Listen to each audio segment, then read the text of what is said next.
Ang lalawigan ng Palawan ay madalas na tinutukoy bilang huling tanggulan ng kalikasan at soberanya ng Pilipinas dahil sa strategic location ito sa kanlurang hangganan ng bansa na nakaharap sa South China Sea. Sa mga nagdaang taon, ang Palawan at ang mga karatig na katubigan katulad ng West Philippine Sea ay naging sentro ng matitinding geopolitical tension sa pagitan ng Maynila at Beijing. Kamakailan nga lamang, kumalat ang mga propaganda sa mga tightly monitored social media platforms ng China na nagpapakalat ng mga revisionist narrative na ang Palawan ay di umano'y pagmamay-ari ng China base sa kanilang kasaysayan na natuklasan daw ng kanilang mga sinaunang explorers at dapat daw ibalik ang Palawan sa kanilang pamamahala. Ang video na ito ay magbibigay ng isang comprehensive scientific at legal na pagsusuri sa kasaysayan ng Palawan mula sa prehistoric era hanggang sa modernong panahon. Nilalayo nating suriin kung meron ba talagang katotohanan ang mga claims na ito ng China at iuugnay natin ito sa strategy ng Beijing na ginagamit ang 9-dash line at ang 10-dash line upang kontrolin ang kabuuan ng South China Sea.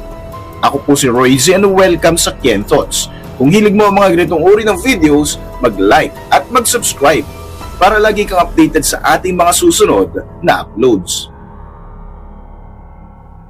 Ang Palawan ay may pinakamatandang napatunayang kasaysayan ng paninirahan ng tao sa buong kapuluan ng Pilipinas, kung kaya't ito ay binansagang cradle of civilization ng mga Pilipino.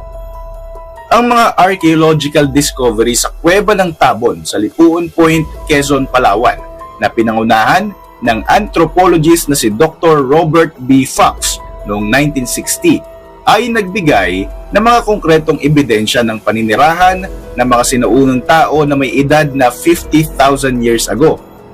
Mula noong January 2025, kumalat sa mga Chinese vertical video at microblogging platforms katulad ng Douyin, Weibo at Xiaohongshu o Red Note ang mga post na inaangkin ng China ang lalawigan ng Palawan. Ito ay sinasabing original daw na teritoryo ng ancient China at tinatawag nga itong Shenghe Island. Sinasabi ng mga propagandang ito na si Admiral Shenghe, ang sikat na navigator ng Ming Dynasty, ay paulit-ulit na dumaong sa Palawan noong ika-15 siglo at nagtayo pa ng mga supply station para sa Maritime Silk Road.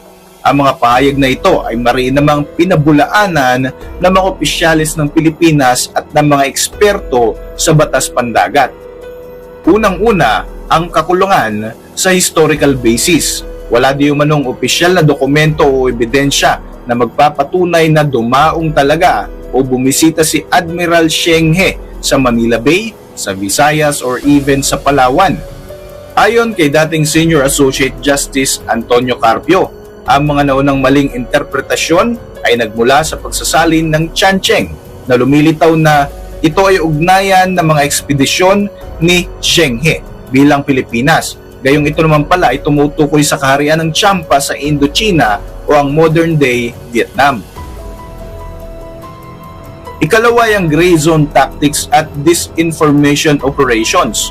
Ang pagpapahintulot sa mga ganitong propaganda sa ilalim ng mahigpit na internet censorship ng China ay bahagi ng information warfare.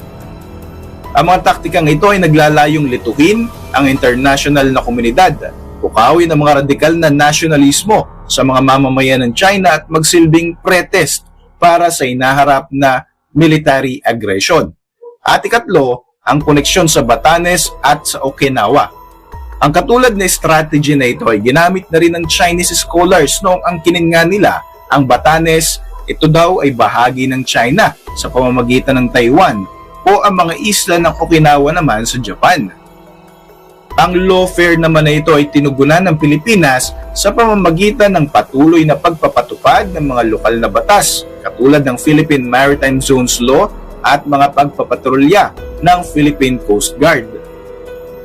Upang maunawaan kung paano ginagamit ng China ang kanilang mga historical statements para sa kasalukuyang pag-angkin sa mga teritoryo ng Pilipinas, mahalagang suriin ang ugnayan ng Palawan sa mga guhit ng hangganan ng China.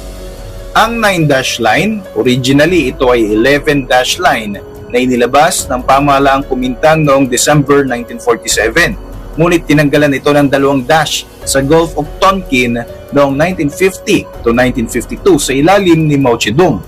Ito ay sumasakop sa halos 85.7% hanggang 90% ng kabuuan ng South China Sea. Noong 2013, naglabas ang China ng 10-dash line na nagdadagdag ng ika-10 dash sa silangan ng Taiwan upang palakasin ang kanilang claim sa soberanya ng Palawan.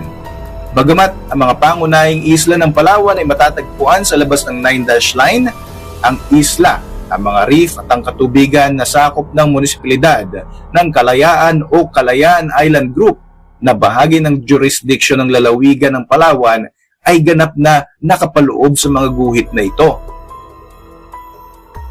Hanggang sa noon ngang July 12, 2016, naglabas ng final and unanimous decision ang Arbitral Tribunal sa ilalim ng Annex 7 ng UNCLOS sa kaso ng Republic of the Philippines versus People's Republic of China, PCA case number 2013-19. Idiniklara ng tribunal na mga pag-angkin ng China sa mga likas na yaman sa loob ng 9-dash line batay sa historic rights ay walang legal na bisa dahil nga ang karapatang ito ay nawala ng saysay ayon sa batas ng UNCLOS.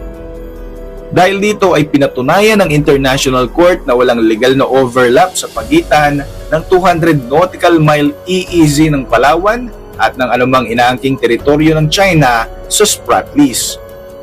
Sa panahon ng Three Kingdoms, sa pagitan ng 220 hanggang 263 AD sa China, may mga dokumentong nagpapakita na ang mga sinuunang pangkat na mga taong may maitim na mga balat, katulad ng Aitas at Negritos, ay naninirahan sa lalawigan ng Anhui sa timog ng China pero itinaboy sila ng mga Han patungo sa timog. Ang mga taong ito ang pinaniniwalaang pinagmulan ng mga tribong Batak sa hilagang silangan ng Palawan. Gayunpaman, ang migration na ito ay isang ebidensya ng pag-ungkat sa displacement o pagpapalayas sa mga katutubo at hindi ito isang uri ng Chinese colonization o administrative control ng isla ng Palawan. Ang pag-claim ng China na sila daw ang nakadiscover at sila daw ang nagmamay-ari sa Palawan sa loob ng 1 milenyo ay kadalasang nakabase sa mga commercial record noong Song Dynasty at Ming Dynasty.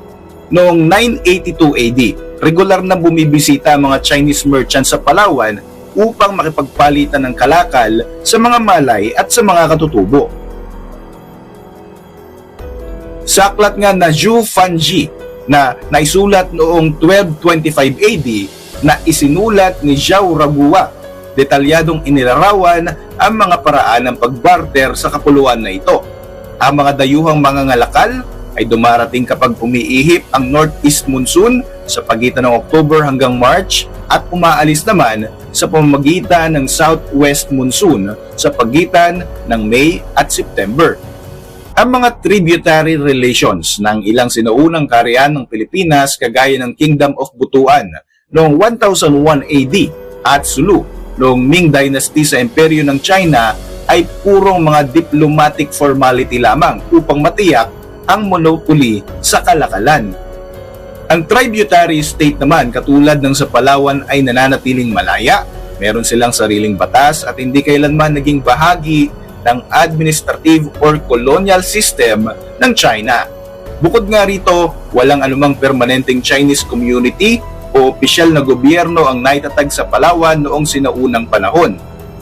Ang formal sovereignty at administrative control sa Palawan ay naitatag lamang sa pamamagitan ng colonization ng Espanya at paglilipat ng kapangyarihan sa Estados Unidos. Para sa inyong mga reaksyon, mag-iwan lang ng komento sa ibaba ng video na ito. At para manatiling updated sa ating mga susunod na uploads, siguruhin mag-subscribe. I-like mo na rin ang ating mga videos bilang suporta. Muli, ako po si Roy Z. Maraming salamat sa patuloy na pagsubaybay sa ating channel.